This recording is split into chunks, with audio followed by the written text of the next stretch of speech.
নমস্কার, F2S চ্যানেলে সকলকে স্বাগত জানাই। আজকে পার্সেন্টেজ অধ্যায়ের দ্বিতীয় পর্ব নিয়ে আপনাদের সামনে আমি হাজির হয়েছি। কখনো কখনো আপনি তুমি একটু গুলিয়ে যেতে পারে, তো সেটা একটু ক্ষমা করে দেবে। তো আজকে যে প্রশ্নের অঙ্ক দিয়ে আমি আজকের পর্বটা শুরু করছি সেটা হচ্ছে এ হাউসওয়াইফ সেভড ₹2.50, আশা করি লেখা দেখা যাচ্ছে, in buying an item on sell. If she spent ₹25, রুপিসটা লেখা হয়নি, ₹25, how much percent she saved approx? এখানে saved বানানটা ভুলে, যেটা SA হবে, saved। তো কি বলছে যে একজন হাউসওয়াইফ অর্থাৎ একজন গৃহবধূ একটা জিনিস ক্রয় করছে an item on sale, একটা জিনিস কিনতে গিয়ে in buy an item on sale ৳2.5 বাঁচাচ্ছে, ঠিক আছে। if he spent ₹25, $25 খরচা করছে, তো এখানে বুঝতে হবে $25 খরচা করছে, ৳2.5 বাঁচাচ্ছে। $25 খরচা করে যদি ৳2.5 বাঁচায়, তাহলে সেই জিনিসটার ক্রয় মূল্য কত, সেই আইটেমটার কস্ট প্রাইস কত। $25 স্পেন্ড করছে, কিন্তু $25 স্পেন্ড করে সে বাঁচাতে পারছে বা সে লাভ করছে ৳2.5, তাহলে সেই জিনিসটার ক্রয় মূল্য হচ্ছে ৳27, তাই তো। অ্যাকচুয়াল ক্রয় মূল্য সেই জিনিসটার হচ্ছে ৳27.5। 25 যুক্ত 2.5, 25 প্লাস 2.50 অর্থাৎ ৳27.5। এটা টোটাল হচ্ছে কস্ট প্রাইস। বোঝা যাচ্ছে কি যাচ্ছে না? $25 আমি দিলাম, $25 দিচ্ছি আর বলছি আমি ৳2.5 লাভ করছি। তো $25 দিয়ে আমি যদি ৳2.5 লাভ করি, তার মানে ওই জিনিসটার দাম কত? ৳27.5। জিনিসটার দাম ৳27.5 বলেই তো আমি $25 দিলে আমি ৳2.5 লাভ করছি।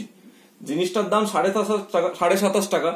তাহলে বলছে যে how much percent C saved approx, তাহলে পার্সেন্টেজ কত টাকা সে সেভ করছে। তো টোটালটা হচ্ছে 27.5, আর আমি সেভ করছি বা ওই হাউস ওয়াইফ সেভ করছে ৳2.5, তাহলে পার্সেন্টেজ ক্যালকুলেশন হবে 2.50 ডিভাইডেড বাই 27.5 ইন্টু 100। এটা ক্যালকুলেশন করলে যে অ্যান্সারটা হবে সেটাই হবে উত্তর। আশা করি বোঝা গেছে। যদি বোঝা না যায় তাহলে অবশ্যই কমেন্ট বক্সে জানাতে হবে, কারণ কে বুঝতে পারছে না পারছে সেটা তো বোঝা যাবে না। এই হচ্ছে প্রশ্নের অঙ্ক। আমি আগের দিন একটু ধরনগুলো দেখিয়েছিলাম পার্সেন্টেজের, এই ধরনের অঙ্ক কিন্তু পরীক্ষায় এসে থাকে। পরবর্তী অঙ্ক যাওয়া যাক।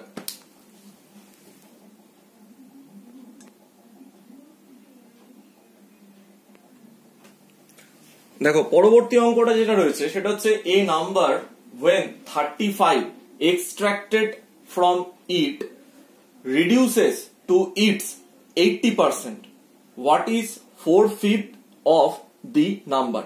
প্রথমে প্রশ্নটা ভালো করে বুঝতে হবে। প্রশ্নতে অঙ্কের ভাষা না বুঝতে পারলে অঙ্ক শুরু করাই যাবে না। a number when 35 subtracted from it, কোনো একটা সংখ্যা থেকে, এখানে একটা কমা আছে,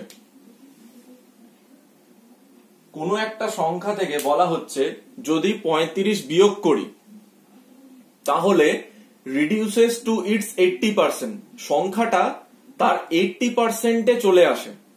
সংখ্যাটা কমে, মানে আগে যে সংখ্যাটা, আসল যে সংখ্যাটা ছিল সেই সংখ্যাটা কমে এখন সংখ্যাটা 80% হয়ে যায়। What is the 4/5 of the number, অর্থাৎ আসল যে সংখ্যাটা তার 4/5 কত। তো এখানে সচরাচর যে পদ্ধতিতে করা হয় সেটা হচ্ছে x ধরে। আমি একটা সংখ্যা থেকে x ধরে নিলাম, লেট x। এইবার বলা হচ্ছে এর থেকে 35 আমি বিয়োগ করছি, বিয়োগ করলে এই সংখ্যাটা 80% অফ x হয়ে যাচ্ছে। 80% অফ x মানে হচ্ছে 80/100x।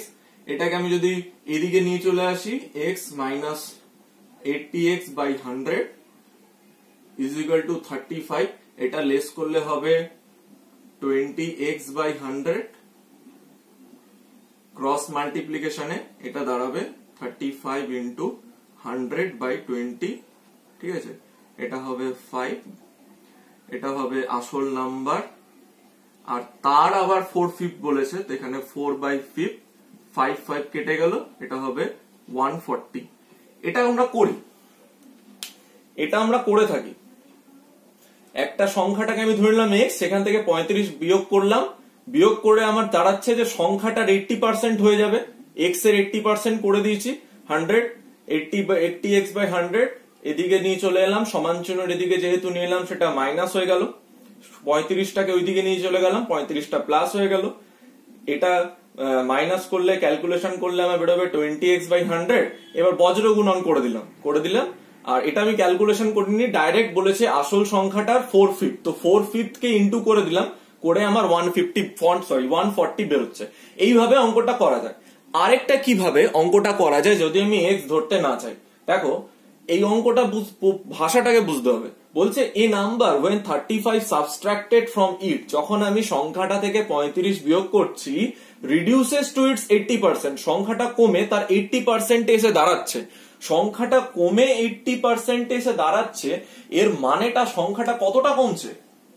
এই লাইনটা যে বলছে কথাটা, এটা হচ্ছে 80% এসে দাঁড়াচ্ছে কমে, তার মানে কমছে কত পার্সেন্ট? কমছে 20%। কোন সংখ্যা যদি কমে 80% হয় তাহলে কমছে 20%, তাই তো? তাহলে এদিকে 20% কমছে আর এদিকে 35 আমি মাইনাস করছি, তার মানে 20% ইজ ইকুয়াল টু 35। ক্লিয়ার হচ্ছে কি হচ্ছে না? এখানে যদি সংখ্যাটা 20% কমছে আর এখানে যদি আমি 35 মাইনাস করছি, তার মানে 20% সমান সমান 35, তো তার মানে 20% সমান সমান যদি 35 হয়, তাহলে হোল সংখ্যা মানে টোটাল যে সংখ্যাটা, আমি সবসময় বলেছি টোটাল সংখ্যা মানে হচ্ছে 100%, তো এই 20% কে 100% করতে গেলে আমাকে কত দিয়ে গুণ করতে হবে? 5 দিয়ে। তাহলে এদিকে আমি 35 কেও 5 দিয়ে গুণ করতে পারি, তো বোঝা যাচ্ছে কি যাচ্ছে না? এদিকে আমার 100% বেরিয়ে যাবে আর এদিকে আমার যে আসল সংখ্যা সেটা বেরিয়ে যাবে।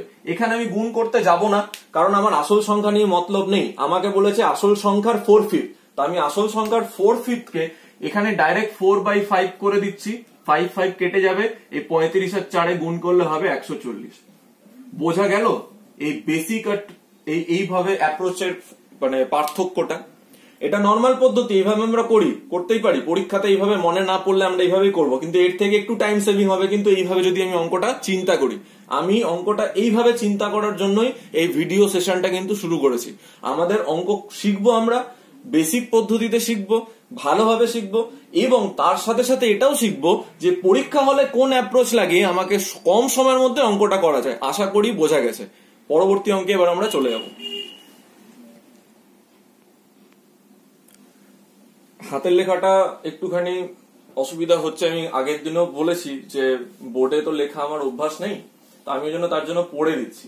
A batsman scored 110 runs which included 3 boundaries and 8 sixes.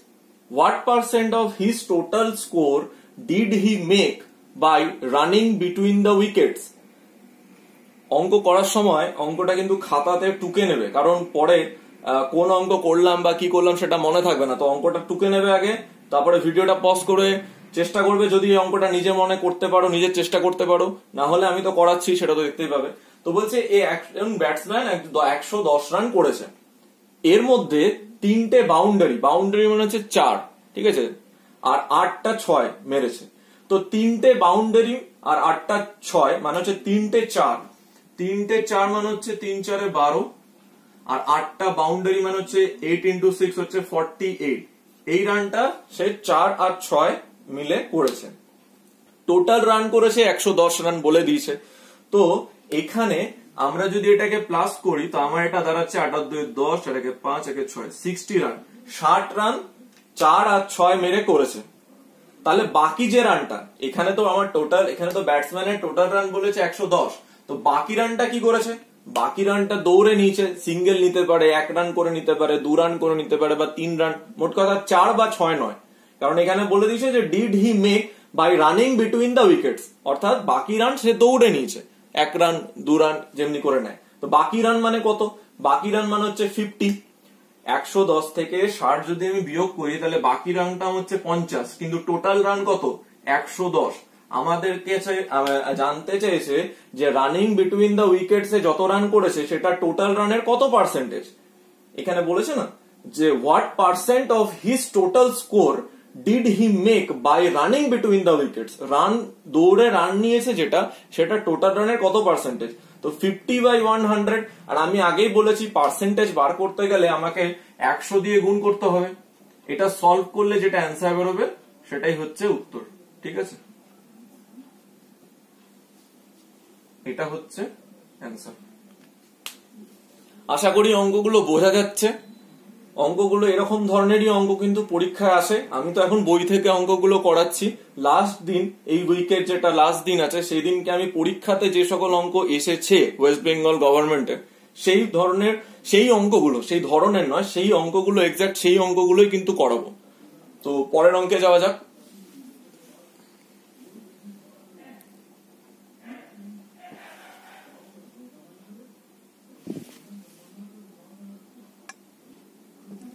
দেখো, এই যে অঙ্কটা, এই ধরনের অঙ্ক কিন্তু পরীক্ষায় এসে থাকে অনেক ক্ষেত্রে।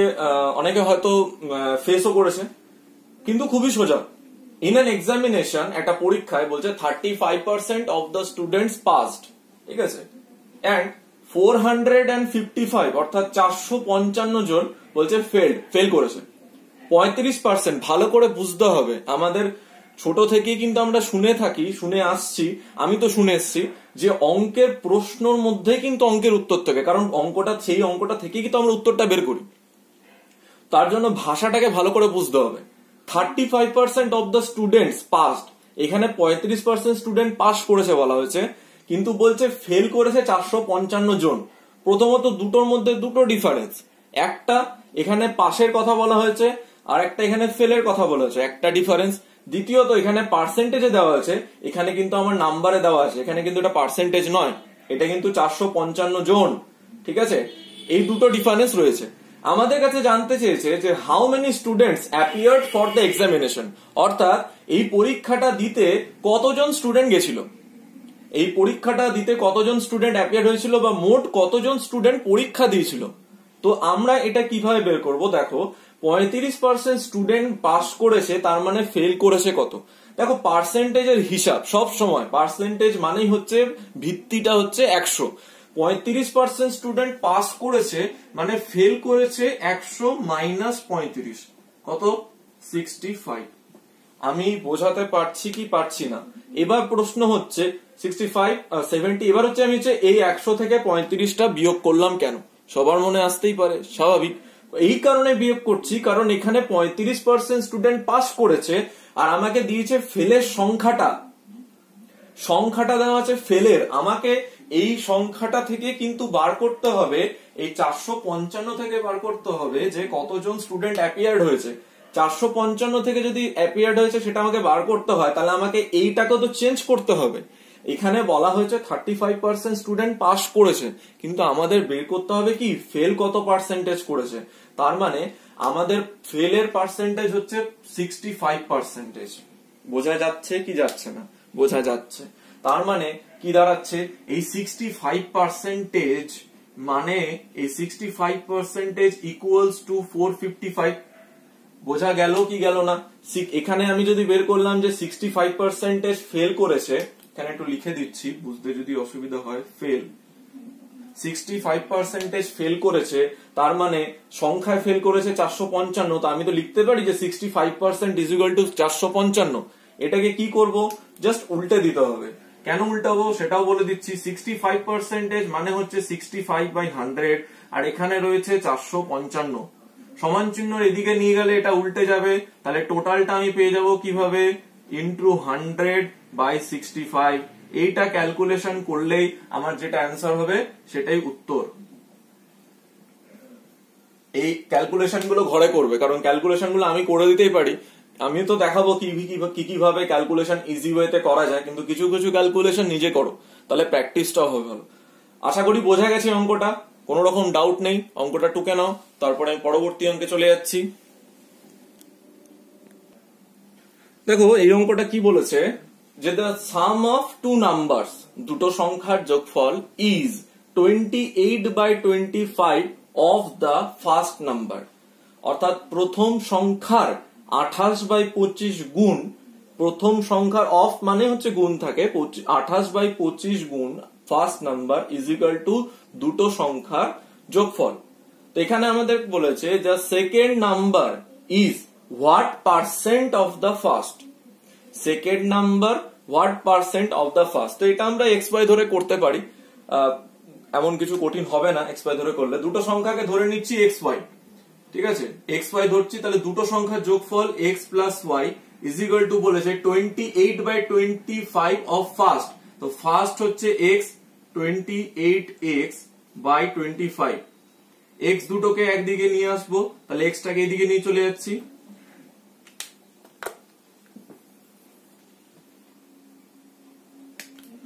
ওয়াইটাকে এদিকে রাখছি, এক্সটাকে এদিকে নিয়ে চলে যাচ্ছি, 20x/25 মাইনাস এক্স, এটা ক্যালকুলেশন করলে বেরোবে 3x/25।